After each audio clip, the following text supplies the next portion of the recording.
Hey guys, it's Alex.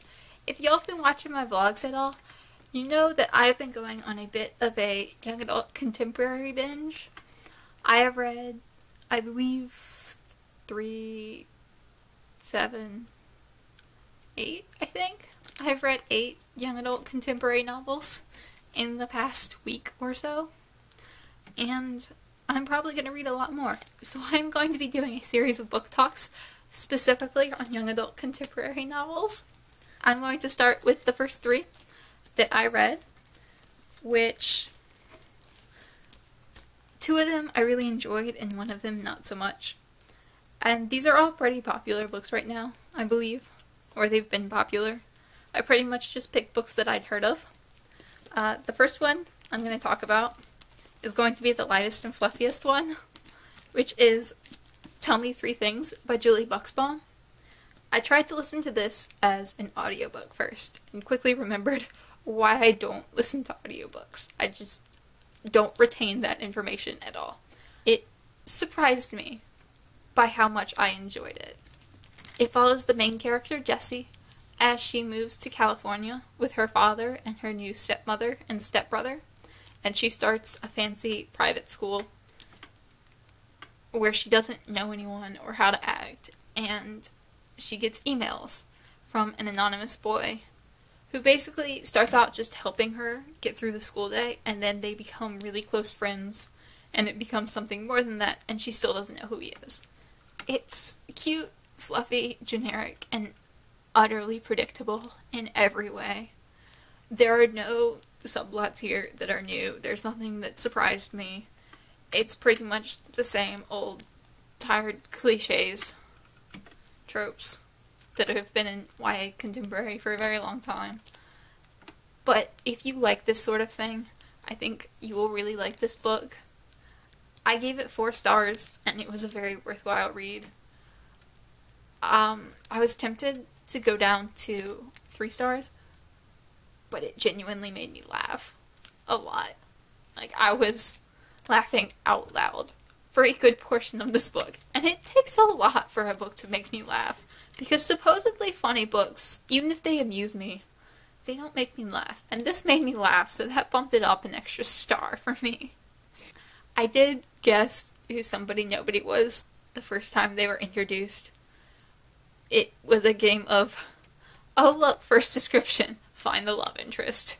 There he is. And the only doubt I ever had that it was him was briefly wondering if it was so obvious that he was a red herring, and I believe I gave this book too much credit in wondering that. But it's not the kind of book where it's super suspenseful. It's just enjoyable fluff. And it was enjoyable fluff. I liked the relationships that got built. I liked that everything mostly turned out okay and nothing really bad happened. It's just the kind of happy book that you read when you really need a fluff to get you through the darker stuff that you tend to read. And the ending got a little unnecessarily complicated. I couldn't figure out if it was planned or if it was just a coincidence, and it never really cleared up. But still, this was a 4-star read. It's generic fluff. If you like generic fluff, you will probably like this because it's good generic fluff. I'd recommend, if you're looking for something that's not going to make you think a lot, but that's going to be mildly entertaining and probably kind of funny. I did really enjoy reading this a lot. The second book I read was I Was Here by Gayle Forman. This is told by the protagonist Cody in the aftermath of her best friend's suicide. There were things I liked about this book. The story was engrossing. It really drew me in from the very, very beginning, and I didn't want to stop reading. And it also, the details, especially at the beginning, that Cody felt about Meg's death felt so very real to me. Like when she was annoyed at all the memorial services and worried over what to wear, and like the small inconsequential things. And that really hit home for me, because I feel like when you're grieving, grief is a very difficult emotion to feel. It's very hard to grasp that. So you grab onto the little things. Like, it's easy to be annoyed. It's not easy to mourn the loss. the death of your best friend. And that really hit me hard. But those were pretty much the only things this book had going for it. I hate when stories about suicide have villains or antagonists or whatever you want to call them. And I didn't realize that this book did until I started reading. And I hate that. I will always hate that. I will always hate the blame being put on a specific event or person or group of people or situation when it's so much more than that. And usually books that do blame that come back to that concept at the end, like, oh, it was depression, but there's always this quiet, but we blame this person, but we blame that, we blame the fact that they had to go through this horrible thing, and that will always bother me. The characters felt really flat and one-dimensional to me. Like, in great books, the side characters will all feel like they have their own plots, their own stories going on that you don't get to see, and in this, it very much felt like they existed only to further along Cody's plot, and I didn't care about them as a result, and they were just plot devices, not fully fledged people. I disliked how it portrayed suicide as weakness. In the afterword, Gayle Forman talked a lot about how suicide was a cause of depression, and like it's a mental illness, and it's something that needs to be discussed, and it's openly discussed and dealt with, and not shamed.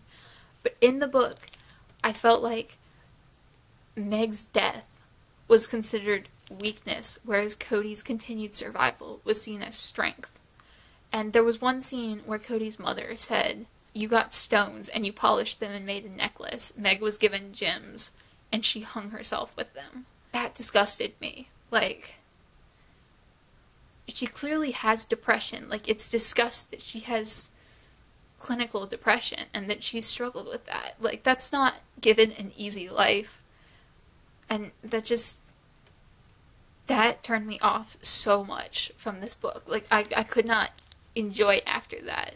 Like, until then, this book was probably a 3-star read, but I wound up giving it 2 stars for that, and for the way it dealt with suicide, and the villain, and the writing, which was honestly fairly mediocre at best, and I did not like this at all.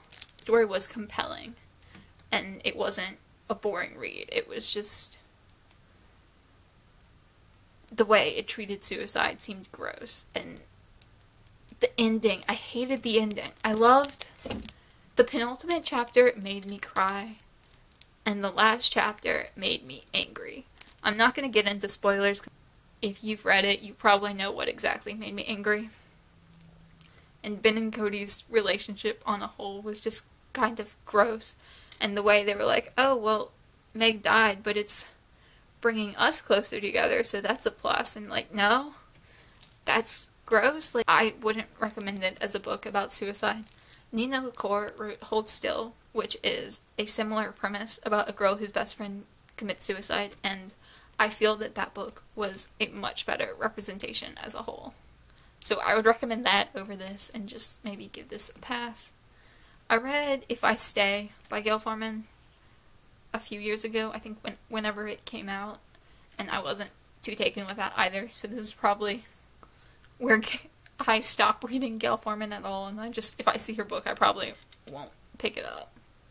The final book I got as a recommendation from Mianicorn over at the Bookish Land, it is If I Was Your Girl by Meredith Russo.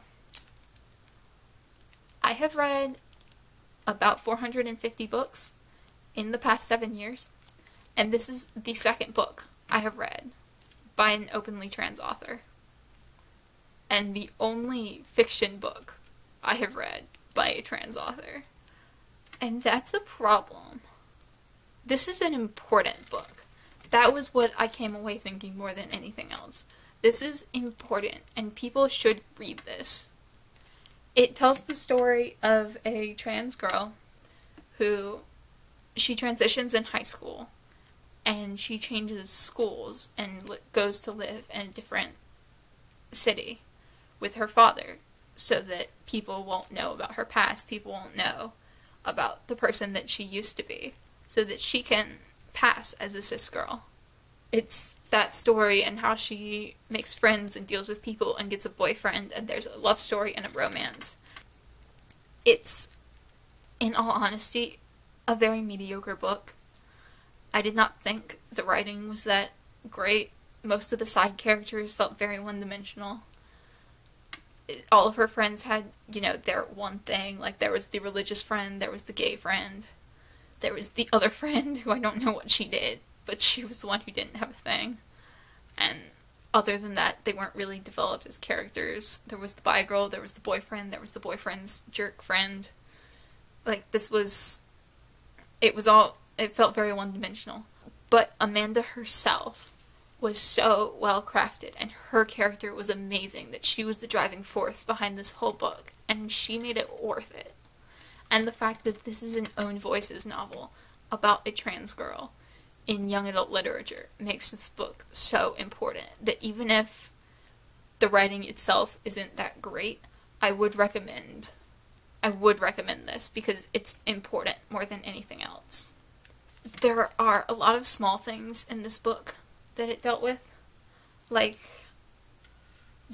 Amanda worrying about how much she still likes comic books and sci-fi, and how that's generally seen as a stereotypical male thing, and she's worried that liking those will out her to her peers, that she's a girl so she's not supposed to like comics or sci-fi, and that even if cis girls can and are allowed to, she as a trans girl feels unsure if she's allowed to like comics or supposed to like them.